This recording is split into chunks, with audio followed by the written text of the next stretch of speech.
The news that broke very, very early this morning. Certainly, there have been a lot of rumblings ever since Disney Star Wars Celebration in 2023, basically 18 months ago, when Disney Star Wars announced that they're giving people something that nobody wants, that no one asked for, and something that will likely end in disaster. A Daisy Ridley led Rey movie directed by activist director Charmin Obaid-Chinoy, who very quickly revealed exactly who she was and exactly what she would be pushing in every single movie that she ever works on.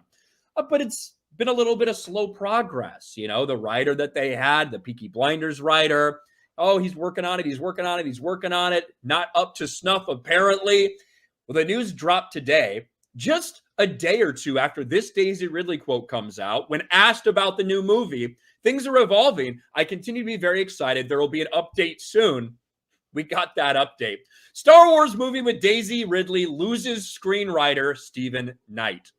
Now, this is somebody who is, viewed in a positive way as a fairly accomplished writer.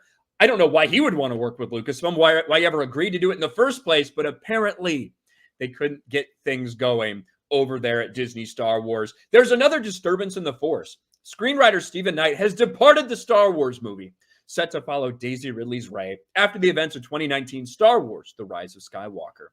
March 2023, Variety exclusively reported Knight had signed on to the project, replacing the original screenwriters Damon Lindelof and Justin Britt Gibson. Lucasfilm is actively talking with potential writers to take on the story to chronicle Rey's efforts to start a new Jedi Academy. And a little bit about Charmin Obaid-Chinoy, blah, blah, blah, all of these things. More positive news about no chaos, no problems. Productions always just go along smoothly when it comes to Kathleen Kennedy and Disney Star Wars.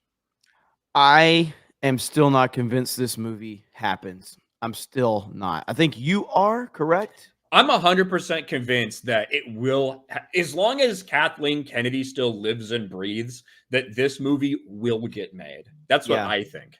And again, it's been 18 months since they announced it. I do want to remind everybody that it was 4.5 years from the announcement to the Acolyte to the time that we saw it.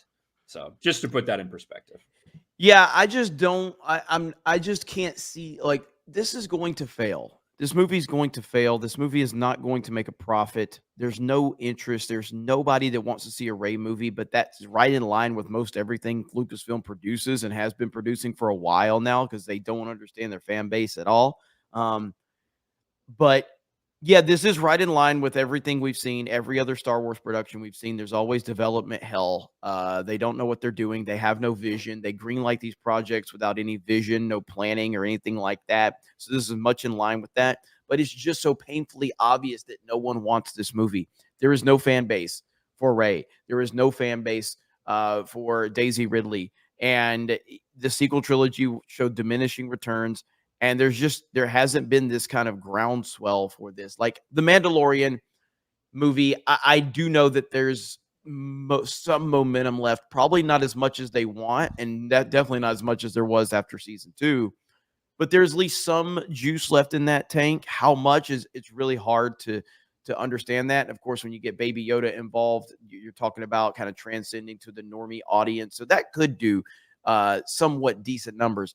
I just don't see how this project succeeds at all, especially after we've seen the failure of projects that when we saw those diminishing returns in other aspects, it got confirmed. So like Captain Marvel, the Marvels and the absolute failure with that, the Flash and the absolute failure with that, the Joker, the absolute failure with that.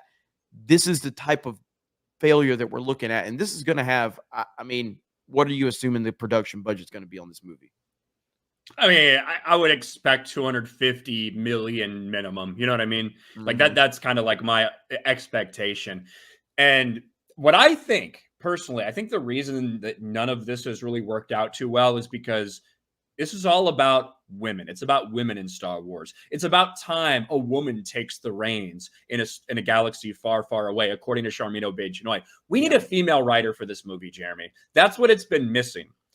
You've got these male writers in there. They don't understand what the women want, and they never will. We need to hire a very inexperienced female writer who knows nothing about Star Wars. That's what is really going to take this project to the next level where it actually goes into production. Yeah, I understand exactly what you're saying, and I just can't, man. So you've got this one, the Mando movie, and then what's the other one who's working on the other movie? The director James Mangold. James Yeah, Mangold. James Mangold. And Yes, and that is, and I think that is set to go into production sometime next year. I think that's their expectation with the James Mangold movie, the Dawn of the Jedi shit, whatever they're gonna do. Again, more ripoffs from things they previously placed in the trash, because of course. And obviously Dave Filoni's movie whenever that happens. and that's the Mandalorian one, right?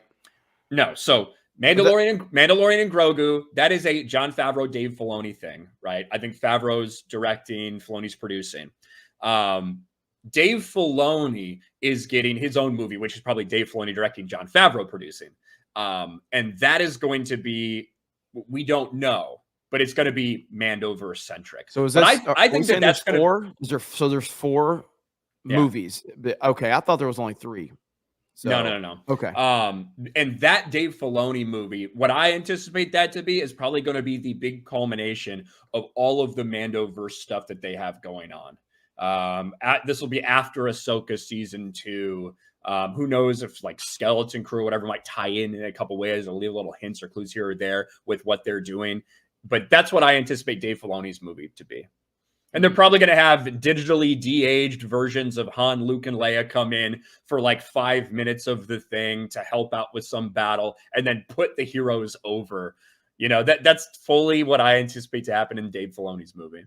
And people will be like, this is what we always wanted. We always wanted this. And you finally got it and you still don't like it. That'll be the narrative surrounding Dave Filoni's movie, with CGI monstrosities that will only exist to put over Ahsoka and Bo-Katan and Ezra and shit like that. Yeah, I none of these projects sound like, the only one that feels like it has any chance at being a big success is the Jon Favreau Mandalorian movie. That's the only one. It's going to tell us a lot.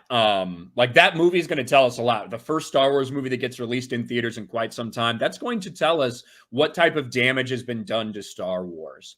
And certainly if that movie had come out in the immediate aftermath of season 2, I think it would have performed a lot better than it will now. But who knows? And the whole thing is and Ryan's made this point 1,000 times, and it's 100% accurate. Regardless, like obviously I love the Clone Wars. And the Clone Wars has this fan base. That fan base is not the fan base that elevates you to a massively successful big budget film. That audience isn't there. It's not big enough. It's a very small audience in comparison. Yeah, in comparison to something like that. Very passionate. Yeah, but I just don't see, like we saw, like Ahsoka was Ahsoka the series, was that the lowest rated Disney Plus show outside of that? It was before The Acolyte. It had a better premiere than Andor, but it lost viewership while Andor gained viewership. So by the end, the finale, Ahsoka was the least watched Disney Star Wars show until The Acolyte came along. Yeah. So I just don't see it, man. I will not be convinced this Rey movie happens until it happens. I'm still going to say that I think it will ultimately not happen. I'm going to stay on that side of it right now. I'm not like 100% convinced or anything. I'm like, I guess 51-49 that it won't happen. But I understand that there's a high possibility or probability that it could happen as well. But for the reasons Ryan's saying, like, there's bigger reasons than just Rey and the story involved with the movie as to why they would want it to happen. Yeah. But yeah, that's exactly why they wanted Acolyte season 2 to happen too. And they couldn't push forward with that because the writing was on the wall. And they were like, holy shit, we are fucked. We can't do this. Correct. So, I think that the optics, when you look at Disney that cares about this, the optics of, for the same reason that they were never going to cancel like the Snow White movie or something, because of how they virtue signaled about it. When you drag up this female of color activist director, Charmin Obaid-Chinoy, and brag about it and talk about it, that is not the type of person that if you quietly cancel something is going to shut up about it. Yeah. she's going to play the victim about the entire thing. So I like that's also like one of the reasons that I just can't believe that they would bring her dumb ass up there at Star Wars Celebration and then try to cancel it because she's not going to go quietly, as they say. Mm-hmm. It'll be interesting, but yeah, all these projects sound like shit to me, including the Mandalorian one. Which again, I'm so detached from a lot of that. I didn't see Mandalorian. I Yeah, didn't. you haven't watched Star Wars in a long time. So. Well, I did watch The Acolyte. Because I mean, how could you turn away from that shit show? But yeah, like I said, you haven't watched Star Wars in a long time. Well, yeah, that's true. Yeah, so like the Ahsoka series I didn't watch, Mandalorian 3 I didn't watch, Boba Fett I didn't watch. So I'm just so detached from all this shit.